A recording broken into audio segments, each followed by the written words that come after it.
الزام لگانے والوں، تنقید کرنے والوں، میں تمہاری عقل کو آج سوچنے پہ مجبور کر رہا ہوں۔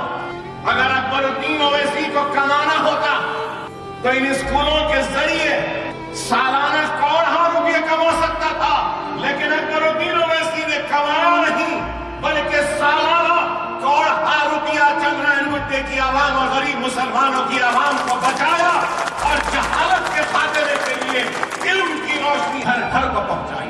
ہزاروں خواتین کو ہم نے ٹریننگ دی۔ زندگی میں اگر مقصد نہیں تو وہ زندگی بے فیض ہے، ناکارہ ہے، بیکار ہے۔ زندگی میں کوئی مقصد ہونا چاہیے۔ اکبر الدین اویسی کا اگر زندگی کا کوئی مقصد ہے تو وہ مقصد ہے تو علم ہے، علم ہے، تعلیم ہے، تعلیم ہے اور ملت اسلامیہ کا اتحاد۔ میں زندہ رہوں یا نہ رہوں لیکن میرا کام زندہ رہے گا۔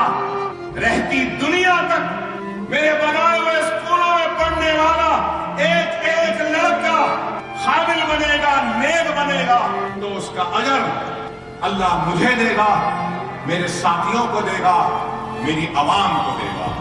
میرا وجود جماعت کی وجہ سے ہے، میری طاقت جماعت کی وجہ سے ہے، میرا کام جماعت کی وجہ سے ہے، میرے ادارے بھی مجلس اتحاد المسلمین کی وجہ سے ہے، میرے صدر بیرسٹر رسول الدین اویسی کی وجہ سے یہ ہے۔ نام سالار ملت ایجوکیشن ٹرسٹ ہے لیکن یہ جو کچھ بھی ہے مجلس اتحاد المسلمین کی وجہ سے۔ میرے والد اور والدہ کی دعائیں نہ ہوتی تو شاید ہی نہیں۔ اللہ کی راہ میں کام کرنے والوں کی کمی نہیں، اللہ جس سے چاہے اس سے کام دے۔ اے اللہ تو جانتا ہے کہ بڑی مصیبتوں میں زندگی گزاری ہے میں نے، بڑے کرب میں گزاری ہے کئی راتیں میں نے، مگر اے اللہ میں نے تیرے حبیب کی امت کی خدمت میں کبھی بھی کوتاہی نہیں کی، کبھی بھی بے ایمانی نہیں کی، ان کے ساتھ ایمانداری کے ساتھ خدمت کی ہے۔ اے اللہ تو اس کام کو قبول کر لے، تو اس کام کو قبول کر لے۔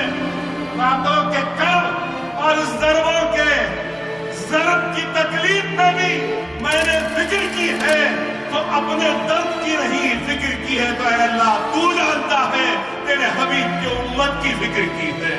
میں نے کبھی اپنے ذات کی، اپنی اولاد کی فکر نہیں کی، فکر کی ہے تو اے اللہ تیرے حبیب کی امت کی فکر کی ہے تو اس جماعت کی فکر کی ہے تو میرے صدر کی، میری عوام کی۔